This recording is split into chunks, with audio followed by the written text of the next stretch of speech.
documentary eno ebagikuteerawo nekulaga ekifaananyi nekulagira ddala ekintu ekituufu ekiri mu ndeeri okitegedde jebbi nekulaga ezisembayo ezo dakiika 3 ezisembayo ku documentary ezi 3 ezo ezasembayo ate mwana watu nga nebimu tebabiteekamu babijjamu kati kitegeeza wanonze His Excellency Kyagulanyi Ssentamu Robert aka Bobi Wine aba scorealinze kitegeeza aba agasseeko oluusi olumu tetwagala kugeraageranya NUP ku kibiina kirala naye mutukkirize okubajjirayo ekifaananyi ekituufu nti olwaleero ebiseera ebisinga bannayuganda bazze balimbibwa bannayuganda abali mu byalo nga bo bakitwala nti enguudo zaabwe bwe zifaanana bwe ziteekeddwa okufaanana naye nga babasiigira ekifaananyi nga babalaga nti ate ekiri mu kibuga ezo zaatereera buli kimu kiri malidaadi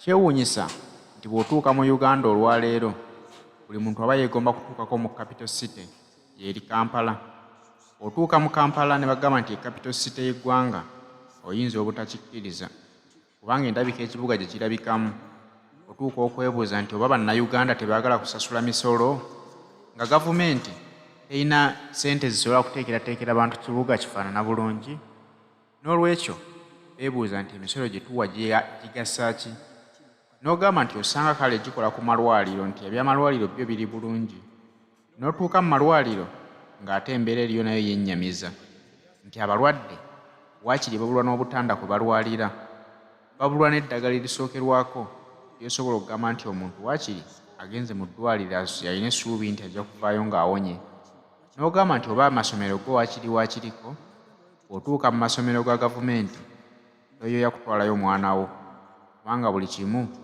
ogamba nti abaliyo basoma kutuusa mukolo nti basoma kitegeeza nti enteekateeka za gavumenti eri eggwanga Uganda teziriiwo twebuuza nti gavumenti bannayuganda ebupulaningira ki kirungi ki kyebaagaliza olw'ensonga y'okuba nti bawa emisolo bantu bajjumbize mu kukola naye nga balowooza okufuna mu gavumenti yaabwe tebalina ki kye bagifunyeemu wabula gavumenti ate yeefuna mu bannayuganda yo neekukumba omusimbi neekuwuliita nagwo kati bannayuganda awo we baavudde ne bagamba nti tukooye abantu abatali bannansi otukulembera yensaawa tulwanirire obuwanguzi bw'omuntu eyawangula entebe y'obwa pulezidenti atuule mu ntebe ye tulabe nti oba eggwanga lisobola okukyuka buli munnayuganda n'asobola okulyenyumiririzaamu era ensonga lwaki kati buli munnayuganda agamba ekigambo kimu nti twagala ntebe yaffe twagala Kyagulanyi Robert Ssentamu atuule mu ntebe ye nga tetunnatuuka 2026 agamba teri kudda mu kalulu ka 2026 booledde obuwanguzi bwa Kyagulanyi Ssentamu yabufuna 2021 tanalayira nga mukulembeze naye ng'ate ateekwa okulayira nga tetunnatuuka mu 2026 kubanga bannayuganda baasalawo dda tewakyali kibuuzo nti lwaki mugamba nti atuleyo nga talayidde kubanga obululu obwamuweebwa bwali bumala bumaze okutuula mu State House weewaawo ng'abayeekera bagyeza ne bagiwamba ku kifuba sente n'agikozesa okugula bano abayimbi n'agikozesa okugula bano abantu abavaayo bongere okukakkanya struggle ndowooza ntegeerekese bulungi Noah era point eyo ekomekereza eddakiika zo 5 ndowooza kansooke nyingizeewo Faustin then bwekiri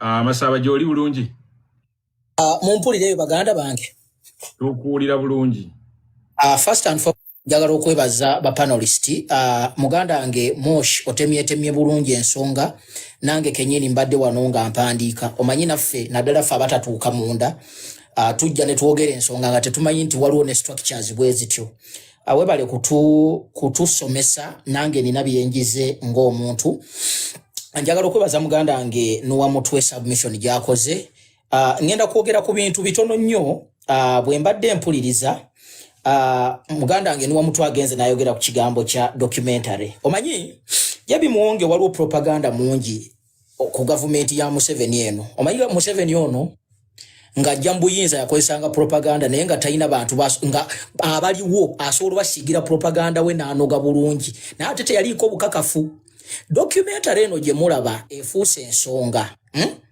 lwakuba nti eina proof ate ekirungi kye tulina naddala ffe abali ku mulembe guno nti Jebi Muwonge teweetaaga kola propaganda.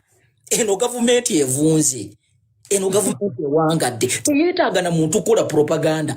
Ebyokubisa gavumenti eno bingi nnyo teweetaaga na kola propaganda.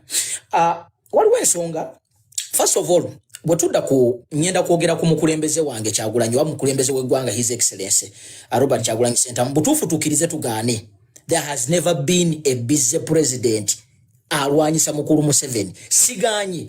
Omanyi tugenda tuwulira nnyo ensonga nti bagundi baaliwo. Naye nze njogera mu mulembe gwange guno gwenda byeko.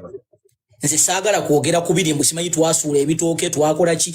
That gentleman has performed. Akoze. Naye bwe tuddamu ekizibu kyetu nti ekizibu amazima gali nti omusajja oyo akoze to the extent nti omusajja atukwebuza n'okwebuza nti ono omusajja afuna ddi obudde n'abeera ne famire ye. Omusajja ne bakuwulira nti ali mu America mu ddakiika ntono nnyo nti yakomyewo Uganda okuziika. Kwegamba performance n'atuuka n'ekiseera nti era nti bannayuganda kyannaku nnyo nti omusajja tumulese n'amenyeka yekka. Fetu wandibadde actually fabali obubi. We would be the people to be on the front. Naye ngabo kiri nti walo Bible egamba ntesobola kuwa kintu kyotasobola kwetikka nti Katonda tasobola kuwa kintu kyotasobola kwetikka. Tumwebaza nti ya performance. Wabula fenga bannayuganda naffe ng'abantu tubulamu okuperforminga to the fullest. Ensonga gye ntera okulaba naddala bano abantu ba propaganda gye batera okukozesa kwe kugamba nti Uganda tugamba nti is bleeding, naye nga amazima ga Katonda Uganda is not bleeding. Olwokuba waliwo ebivulu, waliwo grudges ezikolebwa, waliwo ki. Soko kwatide mukaawo. Kuba waliwo point gye tubadde tusanaba kujja bulungi. Njagala nnyo tutunulire omwaka guno engeri gye kubaddemu then tulifect tusobola okukola. Njagala kubuuza ekirala. Atema ensonga yayogedde, of course, ayina engeri gye yatuwadde ground. Yes, sir. Gala ntandikire ne mekuddamu kunnyonnyola bingi. Yayogedde ku country-wide tour ate nga nkimanyi bulungi naawe wali part of abantu abagigobereranga era abagiberanga bagifacilitating in one or the other. Then ayogera ku diaspora engagements president bali nazo, n'ayogera ku secretary general office ekoze ebintu ebinyinyo. Naye kati gwe osazeewo yogere ku president. Yes. Twalaba president nga ali mu country-wide tour. Nze ku lwange yali successful because buli gye yagendanga babeeranga bayitirivu. Mbadde njagala oyogere ku country-wide tour eyo in the sense that abantu abasinga baali balowooza nti no kigenda kuggwerawo. Omanyi hopes nnyingi nnyo. Buli we tulaba abantu nga bakuŋŋaanye bali abantu emitwalo ng'esatu. Nze ntera nnyo okusoma mu comment section nga streaming ebintu ebyo linga gamba lwaki abantu abo tebakola kino, lwaki tekiggwa kati, lwaki tekigira kiti. Kiyinza okubeera nga kyabulawo oba kiki tusobola okukyusaamu oba tuyinza kikola kya better next time in your perspective? I think the issue of country tour, first of all, njagala okwebaza nti ekibiina kyaleeta ekintu ekyali ekipya ekyali kitalabibwangako ate ekirala ne kizzamu bannayuganda amaanyi. Wabula nze kye nandisuubidde kubanga country tour eyo yawa bannayuganda most especially ffenna a common goal okubanga tukeera ku makya ne tumanya nti leero tugenda wano, n'ekirala yakomyawo that spirit of activism. Actually, Jebi Muwonge kye njagala tutunulire mu next year. It's tutandike ekintu tukimalirize. Otegeeza kyao. Like ndabyewo obunafu somewhere somehow, simanyi mujja kumpa bulamu. Tuyina tutandike ekintu ne kibula in that ne kibula oba ne kigwamu nnyo ne kigwamu omuliro. Kubanga country tu eno yali eyina awantu weetutadde. Naye yakeera ku makya simanyi kyaliwo, of course simanyi bajagireeta, naye nze mbadde nsaba mu kutegeera kwange nti ekintu bwe kityo next time bwe kiba kizze tukitandike tukikomeekereze. Nga bw'olaba bwe twatandika kunga, Jebi Muwonge kunga yalina amaanyi mangi nnyo, naye essaawa zino ne bw'ogigenda deep ogenda okulaba nti mweri naye etandise okuluuzinga. Simanyi oba nze nkiraba obubi, naye mbadde nsaba ekintu ekyo bwe tutandikanga ekintu tukitandika ate tukikomeekereze ate tubeeko nekye tuyigamu at the end of the day. Abantu boogera nnyo nti twandirumbiddeawo, naye banne njagala tukkirize njaga tukize Jebi Muwonge namwe abampuliriza omusajja gwe tulumba ogenda okwogera ekintu ekyo nga naye yetegesedda osegeera tulumba omusajja atalina kyafiirwa ku ssaawa zino. So ebiseera ebisinga bannayuganda twagala nnyo okureactinga amangu naye nze mbadde nsaba nti ebiseera ebisinga omukulembeze oba ekibiina kale tukiwe benefit of doubt tukiwe kitulage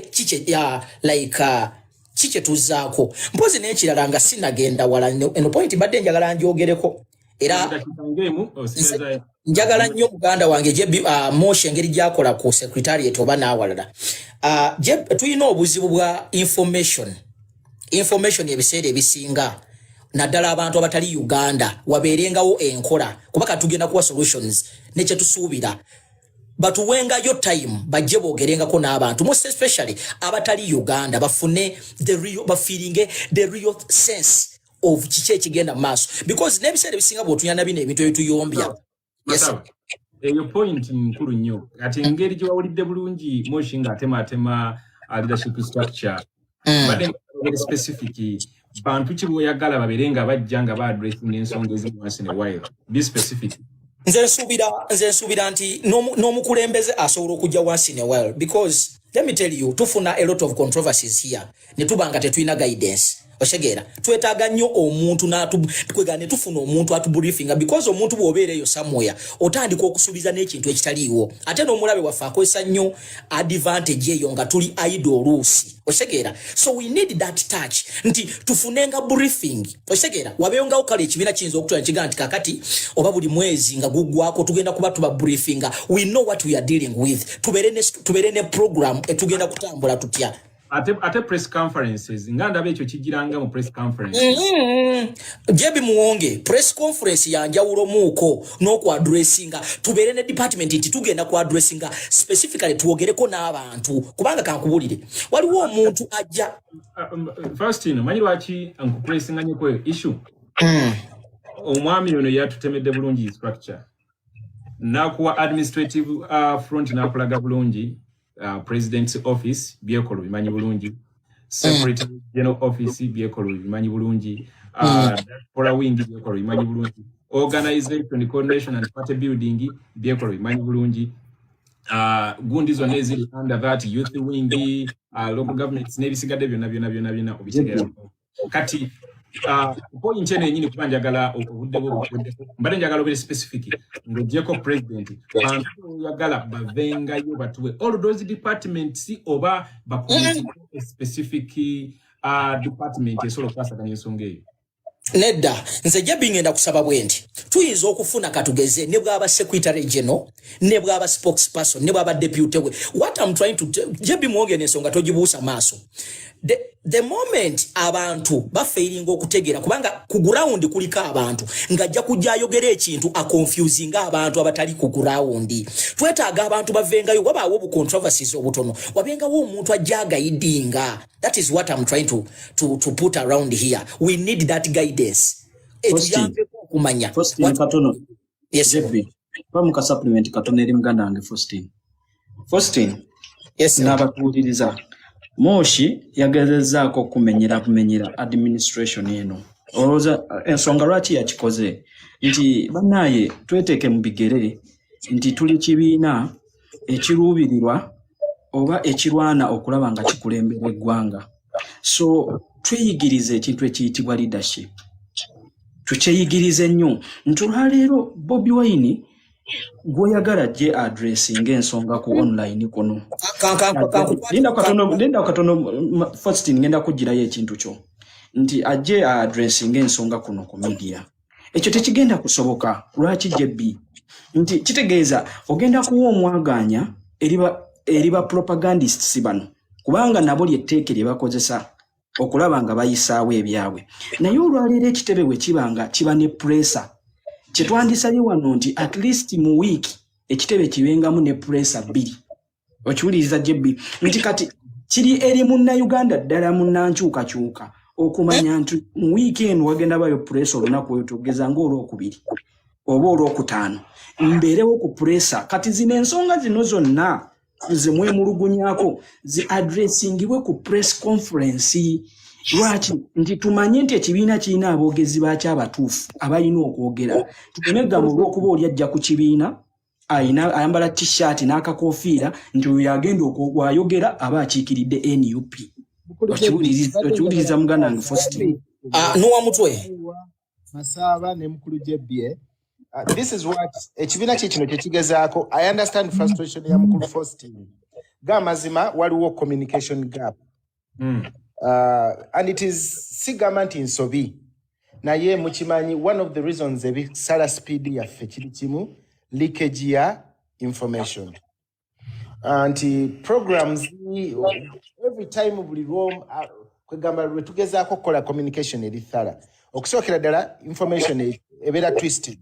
Ekyokubiri, tubanga aba preempting oba okulaga balabe baffe kiche tuzaako.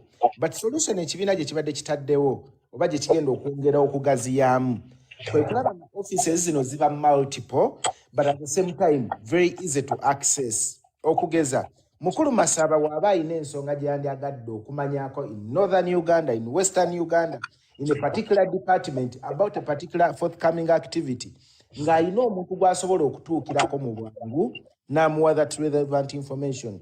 Nti Masaba agenda okujja ku live kuno for instance okwogerako eri eggwanga ng'ayogera from uninformed position but not nga alinga ateebereza obuteebereza okendeeza ku bukuubagano mu muntu kuwulira nti ye mutuufu kubanga struggle one of the challenges zetukyalina buli muntu omu spokesperson bwadde tuyina Honorable Joseph Nnyonyine Waiswa ne buli muntu bw'akwata omuzindaalo abanga agira. So nzikiriza ne mukulu Faustin there is need okugaziya communication.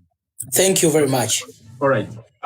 Those are first in to come out. Tugenda kuba nsonga ndala. Mukulu Jebinonya y'omukyala struggle ya fochimanyi abakyala balina kuba 5 ku 5. Kituufu nnyo era munoonya wano ngenda kuba ngattako omukyala. Kuba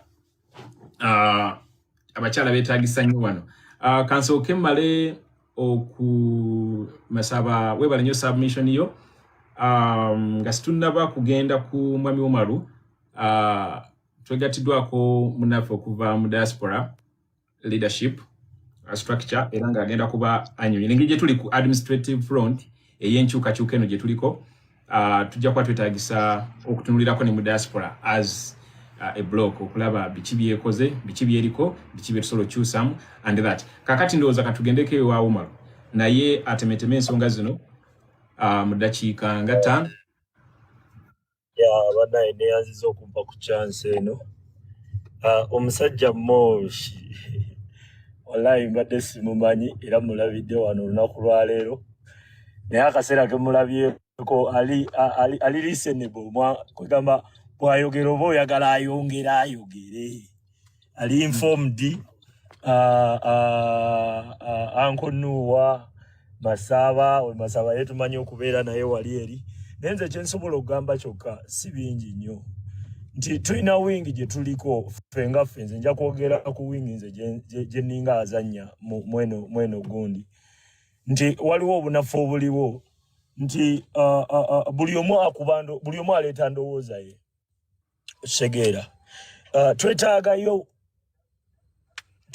ebyogoberera oba kubanga tukola ensobi mu kwogera Segeera ojja n'okola video lolo gye tuzannya ya bigambo mu bigambo bye tukoleramu ensobi nnyingi oluusi twetaagayo waakiri gy'otuukira n'oga nti owaayi ensonga eno ngenda gyogerako bwenti ye eri etya Segeera ekintu ekyo bannaaye tukkirize tugaane nti tulina president waffe Kyagulanyi si buli omuntu ajja kwogera naye tojja kumukubira oba tojja kwegamba tojja communicate si kyangu ku communicatinga naye Segeera ng'ovudde yonna gy'ovudde ne wabeerawo waakiri oba wabeerewo baatuukirira oba jjaga nti wano nedda wano togiraawo bwoti wano kolawo bwoti otherwise tujja kwonoona nga tetumanyi kubanga tukkirize tugaane yeye sentamu yamanyi bweyokya Segeera ono ajja kujja ayogere kino omulala ayogere kino omulala ayogere kiri omulala ayogere kiri ate nga twetaaga okubeera nga tuli baawamu twetaaga okubeera nga twegatta Segeera nga twogera kimu naye omulabe ajja n'atuteekamu abantu tukkirize naye tatudde ne boogera kino ne baagala bawakanye kino oba ogeza kuntegeera. Umar, olinga agamba nti wabeere tugamba mu administrative front ey'enkyukakyuka eno wabeerewo online section yonga eri answerable to online activists. Mwebale nnyo kubanga tukkirize tugaane ekintu ffe kye tukola nze njja kujja n'andowooza yange kyendabye kitambula osegeera kubanga Museveni mu kumulwanyisa mulimu era obukodyo obubeerawo oluusi ffe bwe tuba tetumanyi oluusi kubanga tetuli ku kitebe tetumanyi bitambula tetumanyi bigenda mu maaso osegeera nojja oli munno n'aleeta akantu ne mukagoberera kumbe akantu kagenda kubakola ki naye nga tewaliyo wadde gy'osobola kutuukira nti oba waayi oba agenda kugamba nti awo tonyiga awo osegeera tetulina ngeri yakwawula mu bantu bagamba naye omulala oba asooka ayogere bansonyiwe bambi. All right. Webale new submission hiyo. Yes, alese point nange jenda banga yetagisa. Oba banga wa Moshi. Ebintu bino by the way tuli mu bino tinga down. Yes, sijja tetwogera mbogezi.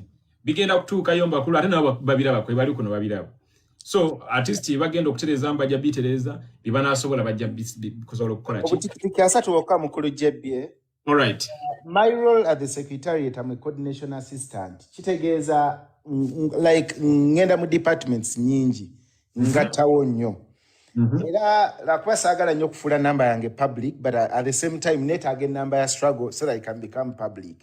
Ku nsonga zonna eziri, let's say nti weebuuza position nti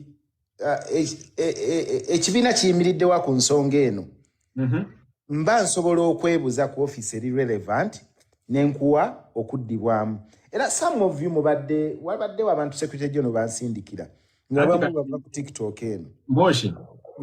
Awo oli mukwekuba mupiira. Olinga agamba nti office weri naye functioning bulungi. Functioning na. Abantu tebandigisabye. Let me give good. Omusajja tomukomerera. Ekimuliza Moshi lindako katono. Lindako katono Moshi. JB. Briefly. NUP njagala mukitegeere bwe muti. Bansonyiwe wali wabaddewo ebiwogano. Tubadde tutambula nga tetunnaba ku institutionalizing nga bwe twandibadde. Naye over time tugenze tugaziya like ekibiina kikula. Okitegeera. Ekiseka malayo, sorry. Ensonga yange kanjibabuulire eri bweti. Waliwo ebintu ebivugibwa oluusi ne bitegekebwa siteeti. Ffe ne tutamanya osegeera kubanga tetumanya ani wakuwuliriza wataba kuba president byonna si yajjo byogerako. Ekyokubiri abantu abamu tubasisinkana oba tugezaako bakontakitinga tugezaako ffe okunoonya abantu abamu abali close oba osegeera nti ensonga eno gyogerako ki ate naye naakuwandowooza ye osegeera kati ate mugenda okumaliriza ng'oluusi mukoze mistake oba nga mukoze ensobi bannaye ekintu kye bayita ekyokwogera mulimu mistake nyingi wateekeddwa okubaawo wakiri gyetu oba obufuna yatukufuna bulungi ng'omuntu bw'ava ku mulamwa amanya nti avudde ku mulamwa osegeera kubanga leka nkubulire mu kugoba Museveni mulimu era obukodyo obubeerawo obubalibwa oluusi kayinza okuba nga kabaliddwa kakodyo omwana n'ava eri n'akayiwa osegeera nga ye bambi tamanyi oba ogeza kuntegeera nga ye bambi tamanyi najja n'akayiwa n'osanga ate nga bakomuledi banne be bajja bamukubi gwe biki nga ye tamanyi osegeera ekyo kintu nno kyamaanyi kubanga eno loolo eno eya people power yesinga yeyina okubeera nga yesinga amaanyi osegeera kubanga n'omuntu ali mu position yenna kamaleyo anko n'omuntu yenna ali mu position yenna ne waaba abadde awabye wali eri mu NUP mu kibiina loolo people power yesobola yokka okuteekawo kyatya kyonna naye waliwo ebiba byabakulembeze omukulembeze ayinza ottogamba ku mukulembeze munne Ninga mukulembeze munatomera ng'ebyaliwo ku lwaki ebyaliwo mu kibiina ky'FDC nti baleeta sente ne bazireeta nga zizze kulwanyisa kugamba kuyamba Museveni bane ne bazireeta bano ne basirika tebagala kweyuzaamu tebagala kibiina kyabwe kiyononeke okigera ne bawunzika nga ate bujja ekibiina kyeyawuzaamu nga tewali wadde we basobola kwekwata nga bonna balinga ba victim bonna nga balinga nga abali kwegamba kiringa ekyali planid nti bamaze kwawukana buli omu n'alyoka ayogera oba ogeza kuntegeera nti naye wano eno wiigi ya people power eno yo esobola okutunula mu muntu nti owaaye gweoli mukulembeze waffe kituufu naye waliwo bino lwaki okyama wano osigera lwaki okola booti wano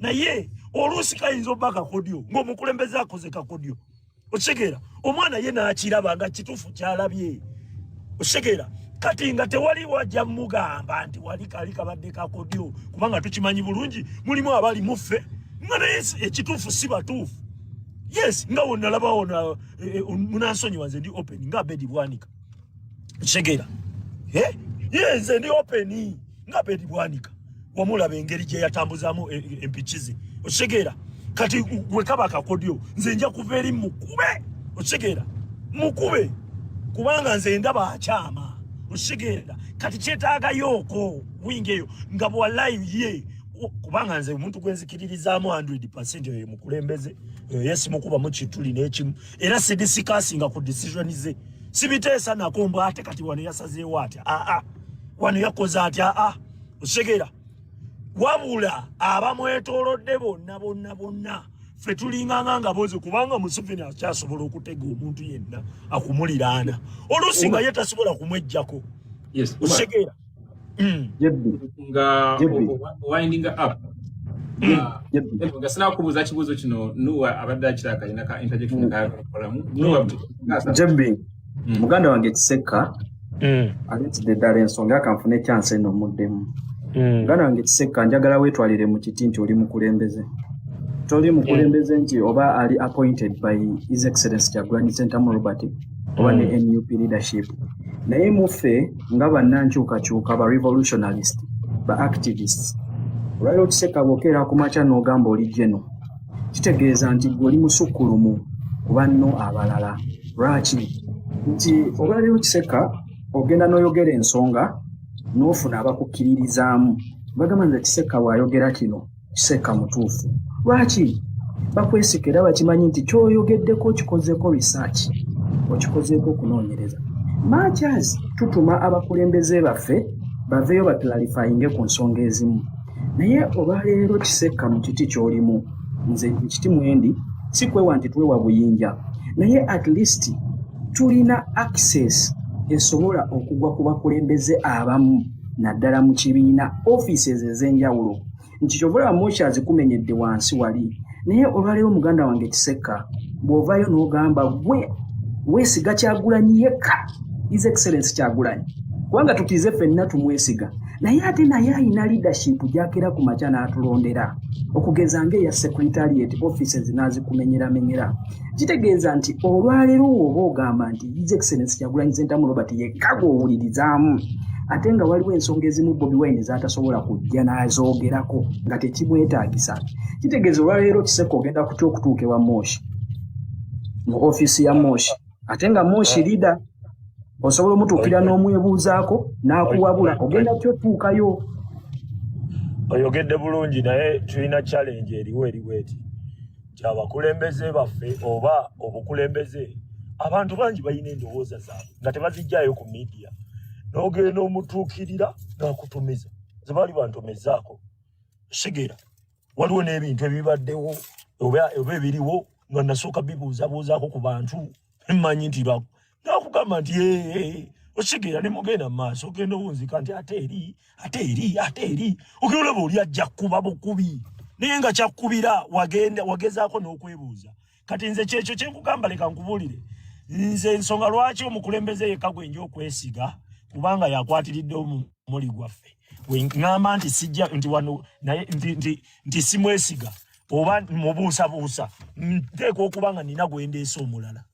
agenda okukola ki Musegera naye nga mu wingi eyo abantu bangi nnyo bali mu position ezo leka nkubulireko abantu bangi nnyo ekyo tukikirize tukigane tungamba nti ekibiina kiri perfect mu bantu bonna abakirimu mu position mwe bali kati nze okubaawula eva oyawula otya nti onaakutomeza kubanze baali bantomezaako byesaagala kwogera wano osegera oli najja nagamba wano mukulembeze yakoze bwati nti ogenda okuddamu atowulira nti ate osegera bino byenjogerako nsinzira ku experience nze kyengamba kiriwo ekiti anko kyengamba kiriwo ekiti nze kyembagamba kyenjagala kubanga mwe muli wali eri ku kyoto fe tuli eno ku wingi tuli mawanga segera olusi tuba tetumanyi bigenda mu maaso segera oba oli awo nze mbadde ne wingi enkuba nga ye NUP yaddala nga bali mu inbox yange bakuba nga naye simugambye naku oba okisegera okugeza kuntegeera naye nga jja nakkuba nogayi kati atono n'omutegeera noga otono yankuba ate nakoze eki osegera yakatuma point gyogedde omanye ebintu bino nze kyemanyire Moshi ali mu bino tinga down wotabadde wali wofunyemu ka interruption no I mean niwe namuyita Noah Moshi yomu kwabo abantu abasobola okukola clarifications era ainengiri anyway Moshi ngenda kuwa eddakiika emu osooka otangaze ku nsonga eno naye kanjiteekerwamu neya Masaba kuba ensonga ya Umaru era efaanaganamu neya Masaba yadde asaba n'agamba nti no mu administrative frontier feno mu nkyukakyuka twetaaga tubeereyo ne press briefings ez'ebintu bye tubeera tuliko abantu baffe baleme kuddisibwa era baleme kukola ki baleme going along way ekyo kyefaananyiriza ku kyogambye nti twetaagisa artist kanjiyite online office nga artist answering artist to online activists okubeera nga batambulira mu line point sezo nkulu nnyo Moshi Umaru ndowooza obadde omaliriza obadde oyinako osembyayo kamalirize bannaye tukirize tugaane omusajja nze munansonyiwa muyita Museveni wamwe mumuyitaani omusajja Museveni ayina gundi gyayagala kwegamba amanyi awasinga okubeera amaanyi gasinga okutya era awantu awo ayagala nnyo okwonoonawo nnyo segera naddala mu bintu bino naddala mu wingi yeno ya people power ekyo tukyogere tukigane tukikirize nze ngezaako okuba amasimu waliwo n'abagambye nti abantu bali receiving amasimu fe tugezezaako nnoonya abantu n'agaana n'okuddamu n'ogezaako n'omugaba bannaye anko ki osegera ensonga kiseka bwogere kati kiseka be open seka njagala kubakulembeze jakuja mu inbox yo jakuja mu inbox yangu ntereye namba nze nja mugamba ekyo Umaru kiseka kyayogera nkimanyi ate nkiinako experience naye ebintu ebimu kati era Umaru kiseka okoze gundi ey'omuntu omukulu kubanga wano tulinawo n'abasunzi abaagala okuwulira tetujja bagala kuwulira sibabiri n'okutako gavumenti bannaye sitomera n'omuteerako n'ensonga nti bannaye ngenda kuba ku nsonga eno naye sitomera olinagana okuddamu wallahi mukulu Debbie bannange tweyanziza nnyo submissions ezo atandikawo nabuli kisekawaala yes Moshi nga tunaba kugenda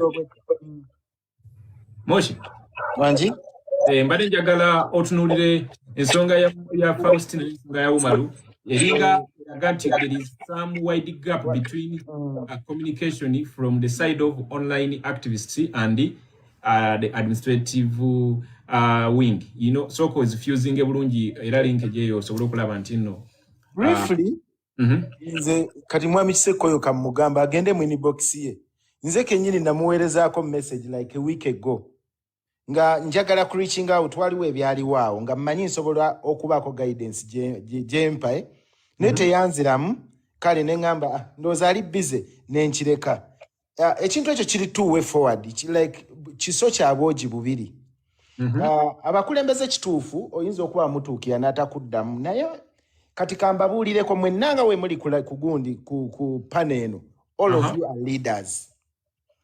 Obukulembeze leadership comes with by influence actually.